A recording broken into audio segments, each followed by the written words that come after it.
really nice to have a McLaren back on the channel. I think the last time I had one was probably around 2 years ago. That was the 720S. And I honestly am a fan of McLaren. I think the supercars are just brilliant. They're fun, they're a bit crazy, and they're completely unique, which is one particular thing that I really like about them. So I picked up this McLaren Artura from McLaren Geneva. So big thanks to McLaren Geneva for arranging this car for me. I've had it now for the last 5 days. First of all, I need to apologize because, well, I organized this car with the hope of starting the proper mountain pass season videos on my channel, and the last 5 days it has done nothing but rain. Well, more than rain, it's been flooding.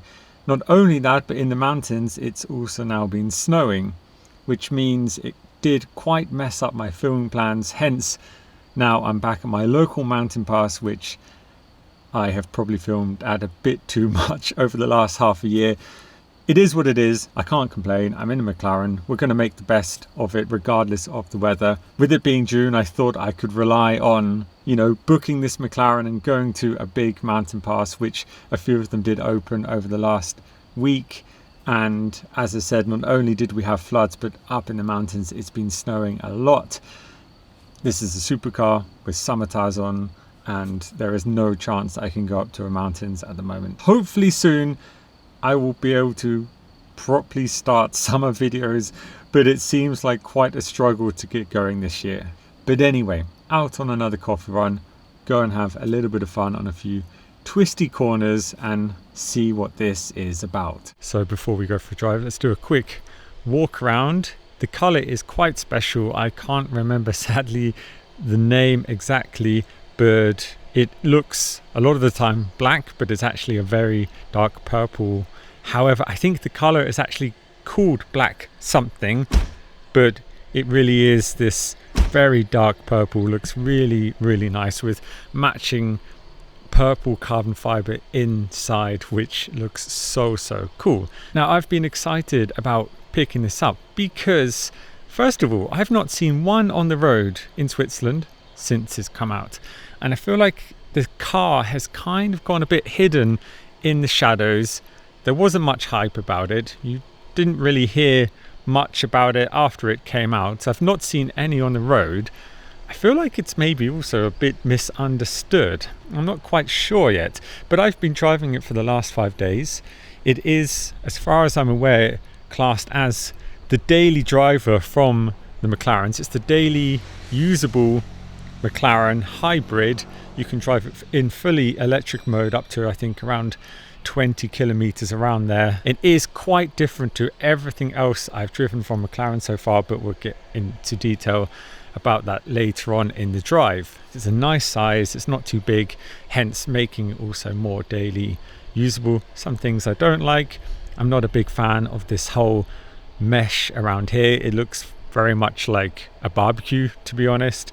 And this chimney here to let heat escape, it literally is a chimney.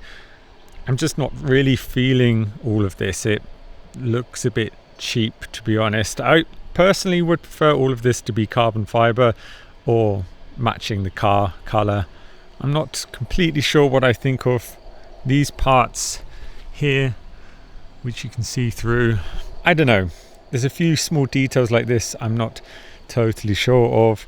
Also, speaking of details, small things that I don't like.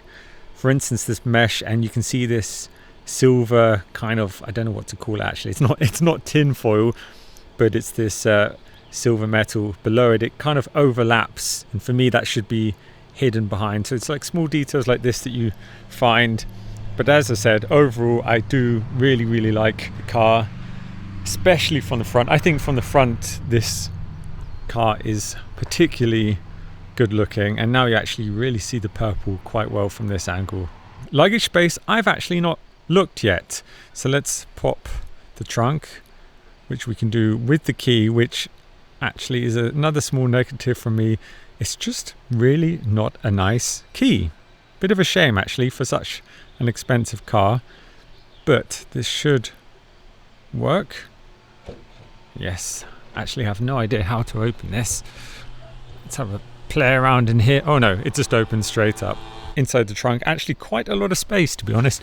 Right now there's bags that McLaren have left in here. I think this is a car cover, yes, which takes up quite a lot of space. You have here for charging. Yeah, otherwise I would say very similar to my GT3. You could definitely fit a large suitcase in here, so it really is usable. So jumping into the carbon tub, and a highlight for me, or a very big highlight for me, the doors. McLaren doors will forever be cool, and you just get that supercar feeling the moment you jump in. Let's go for a drive before it starts raining, because right now is actually the first time, I kid you not, since I've had this car, it's dry. It hasn't rained for the last few hours. Tomorrow morning I have to return the car, hence why I'm out now filming it. And I was really waiting to the end, hoping the weather would clear up. It does say it's going to rain. It's not yet. Let's go and enjoy some corners. So starting off, as it's a hybrid, let's start off in fully electric mode. Put it into drive, there we go. So I currently have 7 kilometers range.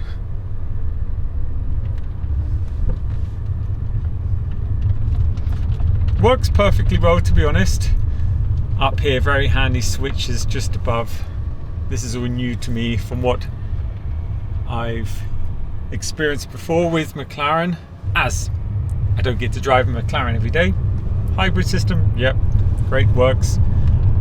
We're gonna put it straight into comfort mode. Starts the engine, and then it will go back and forth between the engine and hybrid. I'm gonna go sport, and actually I'm gonna go into track powertrain. Really like the rev counter. Switch it into fully manual with that button here, and get my first experience with this car on some twisty corners. All I've done with this car the last days really is just cruise around really slowly in it, because the rain has been so strong. Sadly the roads are also half wet in here, because inside the forest it takes quite some time for the roads to dry. But I'm not being defeated by the weather again. Over the last half a year I have lost so many videos because the weather has been more challenging than ever. So it's got a whopping 680 horsepower combined with the hybrid system. That is mad. So as predicted, it has started raining a little bit, of course. Why wouldn't it? 8-speed gearbox. Very nice gear shifts. However, I do feel like the gear ratios are too long. With this amount of power, it's difficult to use it on the street because you're speeding so quickly in first gear. I have said this before, I do wish brands would start making supercars with much shorter gear ratios so you can really enjoy that power much more on the street. That's probably as much as I can do today, 50% throttle. Even then, it is a rocket. The back wheels on this are spinning so easy if it's a bit damp. Really well balanced though. Just feels really, really nice on the corners. Love the steering. For me, the brakes feel really nice also. Overall, as a driving experience in a McLaren, it really is, for me, up there with the best. So let's talk about the sound. I'm going to drop the window a bit. And kind of the lack of it.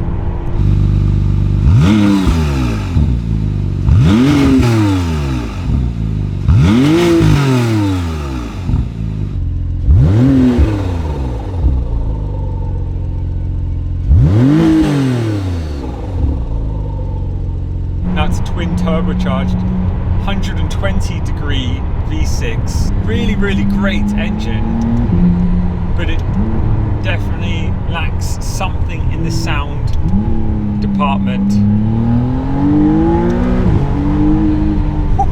Got that, picks up speed quick. So from all of the McLarens that I've driven, this is actually the least exciting sound. It doesn't sound bad, and I know it's supposed to be more that daily driver McLaren, probably a bit less shouty. However, for the price tag, and it's a McLaren, I just feel like it's missing something. I wish there was a bit more drama there. I missed the cracks on the upshift. These are things I liked on the 720S, the 675 LT, the 600 LT. These really aggressive cracks on the upshifts. I loved that. On the Swiss market, online, they seem to be going for around 250,000, some a bit more. But as I said, I've not seen any on the road. There's quite some for sale, but I've not seen any driving. I don't know anyone that owns one. So I'm not sure if we will start seeing these on the road or not. It's been out for, I guess, a good year now. But it doesn't seem to have, or not in Switzerland anyway, seem to have taken off. It's comfortable. I love the interior. Driving experience nice. As I said, lacks a bit of sound. A few small details that I'm not a big fan of, including actually inside things like lacking Apple CarPlay. For a new car in 2024 at that price tag, I need what I would want comforts like Apple CarPlay, that it just works really well. Apparently it is coming in the next model, but what excites me is what's coming, and that is the Spider version from this car. I have to say, it looks even better, I think, than this. I'm not a big cabriolet guy, but actually if I was going to get one, I would hold out for the Spider. There are many small details that I think the Spider looks a lot better. Exhaust test. We'll let this very nervous French motorcyclist go ahead. He seems to be very nervous, so I'll let him go ahead. Put the window down. Exhaust test. McLaren. Let's go.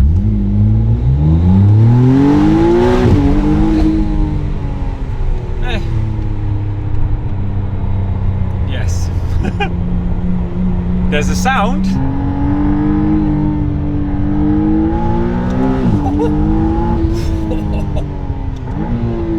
That is. Yeah.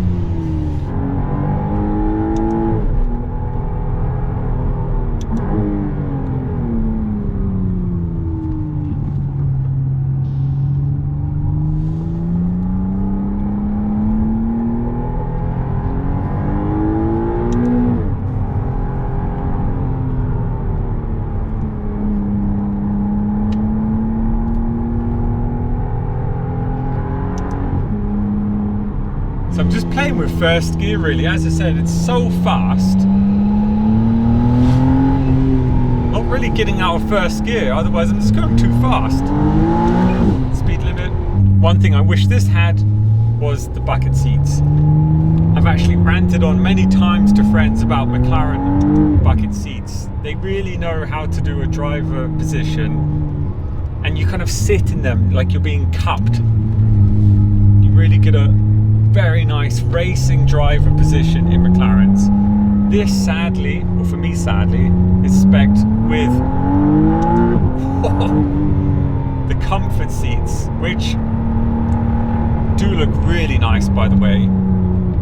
MSO interior and paint. But I prefer the bucket seats, and although these are called comfort seats, I find the bucket seats much more comfortable. So to sum up, I honestly have really enjoyed the last 5 days with this car. I feel like it is a daily usable supercar. It looks good, it feels good, a lot of fun on the corners, yet super easy to drive normal. The hybrid system offers the ability to pull out of your home early in the morning, nice and quiet, not disturbing anyone, or drive into the city 10 kilometers away in fully electric mode if you like. 997 GT3 gave me the thumbs up, that's good. I feel like it brings positivity. I get lots of thumbs up, lots of smiles in this car, and that's really important. It just brings a general good vibe driving a McLaren. So as these roads are not getting more dry and it still is raining ever so slightly, I think it's time to head back for some well-needed coffee.